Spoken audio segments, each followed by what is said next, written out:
So before we all move to Dubai being billionaires, let's talk about a few other also equally important things. So good morning, everyone.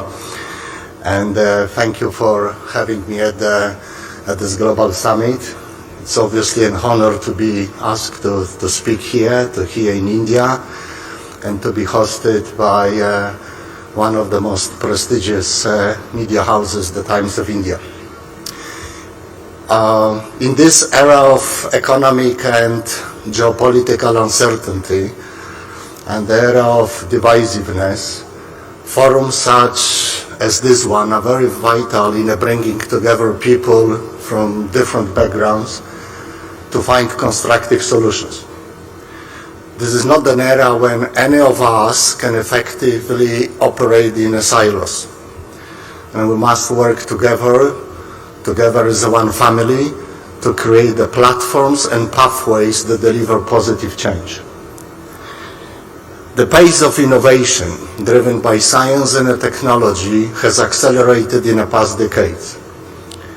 There are many industries, and I believe also here in the audience, which have invested in science and technology to find solutions to address global problems. And even more importantly, have deployed them at scale so everyone in every society can benefit from them. Worldwide, we are witnessing companies innovating for good and driving progress. And we have also witnessed the private and the public sector collaboration putting these innovations to the service of society at large. We have seen this in the case of the COVID vaccines, with the industry rapidly coming up with a solution based on the research and innovation, and governments implementing policies to leverage.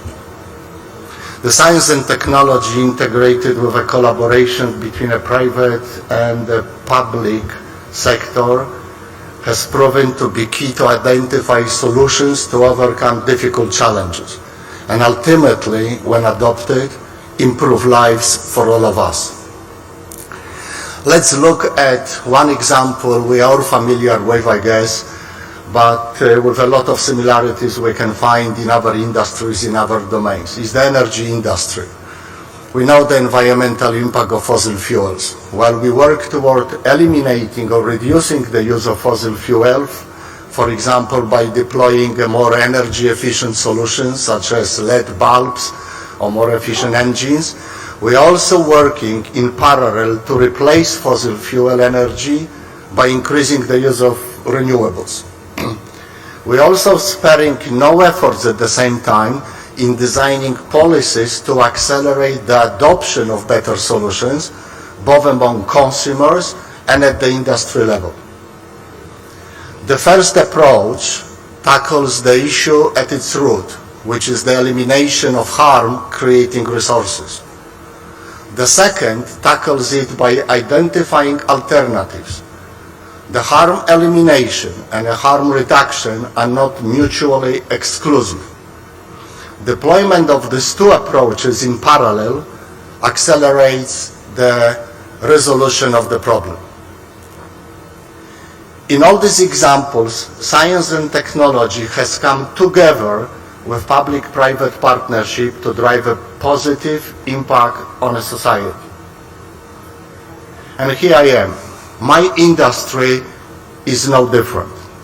The same principles apply. As a CEO of Philip Morris International, the major tobacco or cigarette company, I have a responsibility to lead my company and inspire the industry on a path to better. As always, the change has to start from within. This is why we focus on better products, on better ways of operating, better sustainability practices. Let me start with the most important thing, which is our products. Everyone in this room knows that smoking causes disease. And clearly the best thing for smokers can do is to quit smoking. And this is beyond question. What many people do not know is the primary cause of this disease. And the reality is that the problem starts with a combustion, with burning. Combustion triggers the release of high levels of harmful chemicals in the cigarette smoke. The combustion essentially turns on the chemical factory that generates thousands of chemicals, including approximately 100 of which have been identified as very harmful or potentially very harmful. India knows better than most countries the harm caused by burning. The same harm reduction principle that is being applied to replace cooking over wood-fueled stoves with gas-fueled cooking system, or replacing combustion engines vehicles with better ones, applies to tobacco. Thanks to advances in science and technology, it is now possible to eliminate combustion and replace it with controlled heating at much lower temperatures. At these lower temperatures, these products generate significantly lower levels of harmful compounds. And by significantly lower levels, I mean as much as 95% lower or even higher. And yet, for too long, smokers have been given just one choice. They can quit, and they should quit. And many do, but the majority simply don't. Therefore, the policies deployed over the last several decades to eradicate smoking, as we all know, have yielded some results, but have not solved the issue. Despite decades of efforts, we still have more than 1 billion smokers today in the world, and over just 100 million people that smoke in India alone. We know that vast majority will not quit. And this is where we know we can do better for this billion people. We know that our biggest contribution to society lies in addressing the fundamental issue of cigarette health effects. Throughout PMI's history, we have been a leading player in the cigarette market. Now we are very intentionally leaving that behind, embarking on a transformation to provide for adults who would otherwise continue to smoke a better solution, a vastly better solution. In 2016, we have committed to realize a smoke-free future, a world without cigarettes. For our company and our investors, for current adults that smoke, for the global public, is just a much better choice than a continuing the past business. Since 2008, we have invested more than $10 billion in researching, developing, and commercializing better alternatives.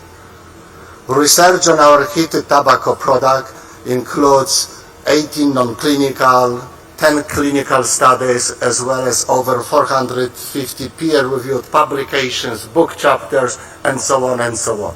This has all happened since 2008. And now our smoke-free products are now adopted in 73 markets.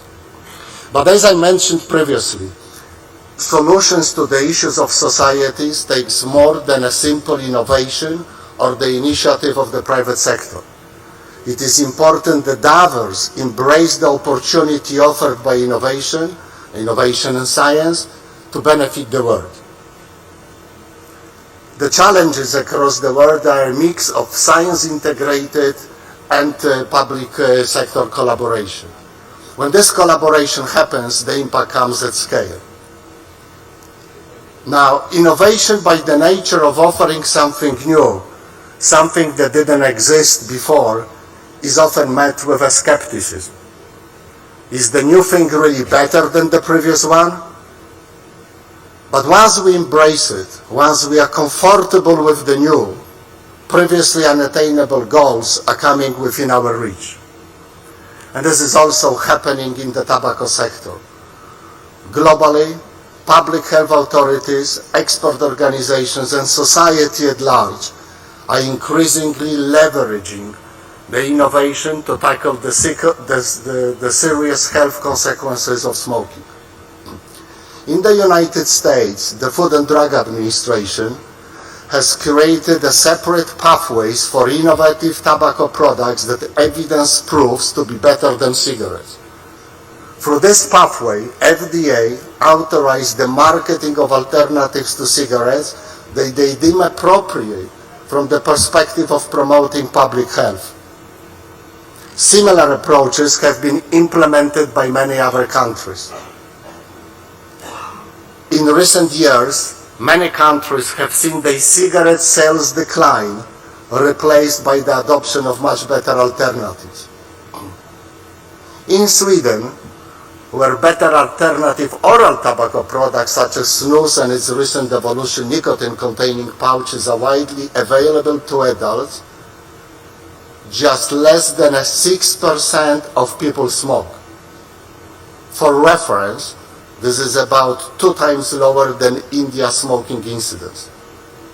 Sweden has the lowest smoking rate in the European Union, and this is accompanied by lung cancer and oral cancer rates that are among the lowest in the world.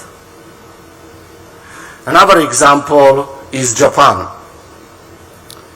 Historically, cigarette consumption there has been much higher than in many other countries.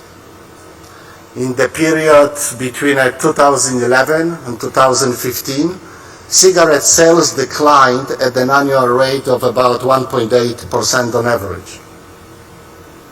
Combustible cigarette smoking incidence in 2015 was 20%. In 2015, the first heated tobacco products were made available to consumers. Since then, combustible cigarette sales accelerated the yearly average decline rate to almost 10%, about 5 times higher than before, resulting in a smoking incidence of approximately 13% in 2020. Today, with the expansion of availability of alternative products, heated tobacco products, almost 35% of cigarettes have been replaced by heated tobacco products or other alternatives, and this just happened over the last 7 years. These alternative products heat tobacco rather than burn it. This results in a significant reduction of harmful or potentially harmful compounds compared to cigarette smoke. Hence, it comes as no surprise that the recent analysis from Japan showed a downward trend in hospitalizations for COPD exacerbations, one of the diseases very strongly associated with smoking a cigarette, and this happened over the period since the alternative products were introduced to the market. Now, equally important, research funded by the country's Ministries of Health shows that there is a negligible adoption of these products by minors or underage people. This was a great achievement, but this was not an easy task. Changing people's behavior requires investment in equipping them with the appropriate knowledge about the product and supporting them in their journey. Similar dynamics are being observed in many European countries. Never in the history of public health intervention has such a sudden decline in smoking rates been observed.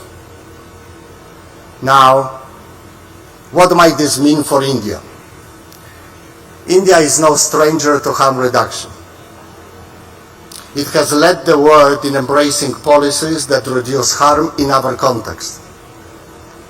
And India has earned a reputation as a global leader in tobacco control. Nevertheless, there are still, as I mentioned before, more than 100 million people here who smoke.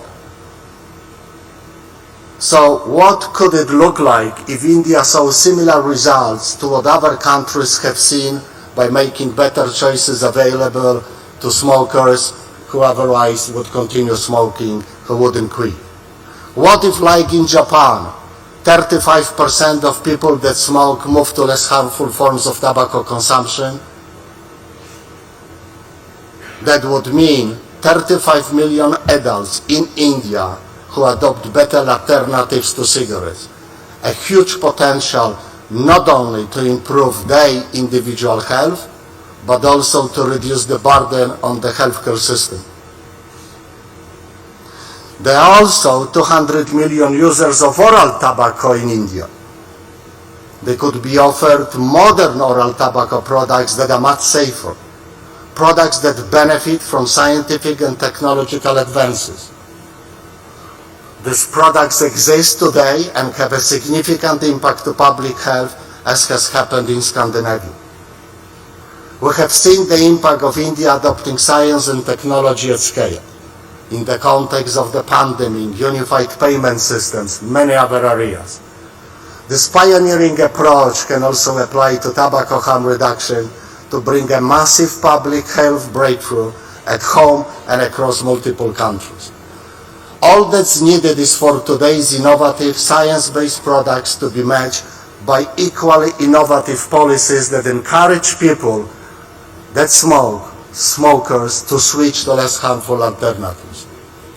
This is where India can help drive positive change for the rest of the world. And I believe as a chair of the G20, it can be a prime example for emerging economies. Approximately 80% of the world tobacco users are in low and middle income countries. Today, technology and scale allow for better alternatives to be provided to people that smoke from all socio-economic classes.